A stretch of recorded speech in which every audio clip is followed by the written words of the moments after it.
Gemeente, goeiemôre. Ek wil namens die kerkraad aan elkeen van u 'n geseënde Kersdag toewens. En ons bid dat die vrede van Christus om net oor elkeen van julle sal wees en bly. Ons teksgedeelte vanoggend is Matteus 1 van vers 1 tot en met vers 17.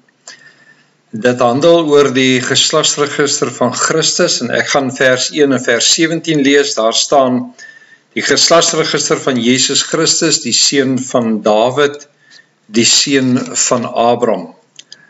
En dan vers 17 staan daar: altesaam was daar dus 14 geslagte van Abraham af tot by Dawid, 14 van Dawid af tot by die Babyloniese ballingskap, en 14 van die Babyloniese ballingskap af tot by Christus.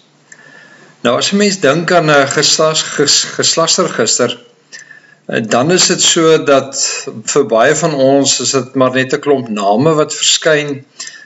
Dikwels skiep ons dit, ons lees dit amper nie eens nie, of as 'n mens dit lees, dan het dit vir ons partykeer geen doel en betekenis nie. Maar tog as 'n mens gaan kyk na die Bybel en die doel van geslagsregisters, dan is dit natuurlik om vir ons te vertel dat tussen twee verhale was daar 'n sekere tydsverloop wat vertel van God se trou en God se genade oor die mens. En so is dit dat wanneer jy 'n geslagsregister sien, dat dit nie maar net betekenisloos is nie, maar vir ons eintlik die hele tyd vertel, herinner van wie God is. Ons kan vanoggend kom vra, wat beteken hierdie geslagsregister van Christus? Wat vertel dit vir ons oor sy geboorte, sy menswording, en vir wie het Jesus na hierdie aarde toe gekom? Die gedeelte wat ons vandag lees, het vir ons drie betekenisse. Aan die een kant is dit dat Matteus, wat 'n bekeerde Jood is, eintlik uit sy pad uitgaan om vir ons te herinner daarin dat Christus werklik die Messias is, dat hy die seun van God is. En hy gebruik dit dan ook deurdat hy in vers 1 vir ons herinner om te sê dat hy gebore is vanuit die geslag van Dawid en vanuit die geslag van Abraham. Nou weet ons dat die Here met Abraham 'n verbond gesluit het, dat die verbond verteenwoordig iets van God se trou en sy genade. En wanneer Christus dan gebore word, is dit eintlik dan die hoogtepunt of die eindresultaat van hierdie verbond wat God met ons in stand hou, deurdat hy vir ons herinner om te sê dat die weg dan ook tot redding, die feit dat God vir ons gekies het, die feit dat ons aan hom behoort, juis in Christus dan ook neerslag vind. Daarom is dit dat ons ook weet dat die Messias gebore sou word vanuit die geslag van Dawid, en die feit dat hierdie geslagsregister vir ons dit beklemtoon, dat hy uit Abraham en uit Dawid kom, vertel vir ons iets van Jesus as Messias, Jesus as redder van hierdie wêreld. Die tweede gedagte is natuurlik dat die mens vra, maar wat is die bedoeling van dat daar 3 fases is van 14 geslagte elk? Nou hierdie 14 geslagte elk van 3 fases is 42. Ons weet 42 is die getal 6 maal 7. 6 verteenwoordig die getal van die mens, die 7 naamlik God. Dan is dit dat ons vir mekaar ook om sê dat Jesus is nie die Messias nie, maar Jesus het dan ook gekom om versoening te bring tussen God en mens.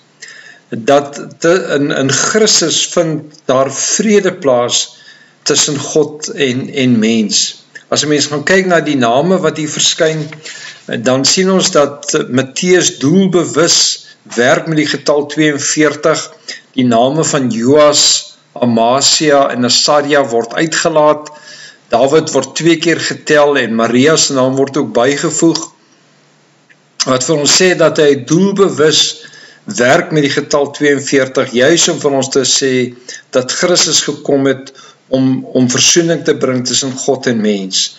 Dat die Here vir ons in Christus gekies het, dat hy vir ons in 'n verhouding met God bring, en dat ons die voorreg het om te lewe vanuit hierdie verhouding. Natuurlik, as 'n mens gaan kyk na die geslagsregister in die derde plek, sien ons dat hier ook die name van vroue genoem word, wat naamlik ongehoord was vir daardie tyd, want gewoonlik was dit man se name wat in 'n geslagsregister kom. Wanneer vroue genoem sou word, dan sou die man se name genoem word en dan sou daar addisioneel bygevoeg het, daar was soveel vroue en kinders teenwoordig. En die feit dat Matteus hier ook vroue deel maak van hierdie geslagsregister, het natuurlik 'n baie besonderse betekenis, want die name wat hier gebruik word, is ook nie net suiwer Israeliete nie, maar ons lees van 'n Kanaaniet, van 'n Hittiet, 'n Moabiet. Ons lees van Tamar, wat haar skoonpa verlei het deur haar voortdoen as prostituut, sodat sy swanger kon word. Ons lees van Rahab die prostituut, wat die verkenners beskerming verleen het. Ons lees van Rib die Moabitiese vrou, en dan weet ons Batseba word hier genoem, alhoewel nie by naam nie, maar daar staan die vrou van Uria.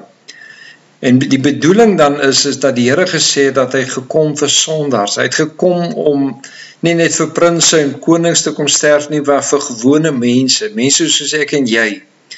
En is dit dat die Here vir ons in hierdie Kerstyd innooi om te sê, ek is die Here, ek het gekom om versoening te bring tussen jou en God, en hierdie boodskap van redding is natuurlik ook vir jou. Jy is deel hiervan, jy is ingesluit, en daarom is dit dat jy dit mag glo, en regtig mag aanvaar en deel maak van jou lewe. Iemand het eendag gesê, Christus kon 1000 keer gebore word, hy kon 1000 keer gesterf het, maar sy geboorte in jou lewe neerslag vind nie.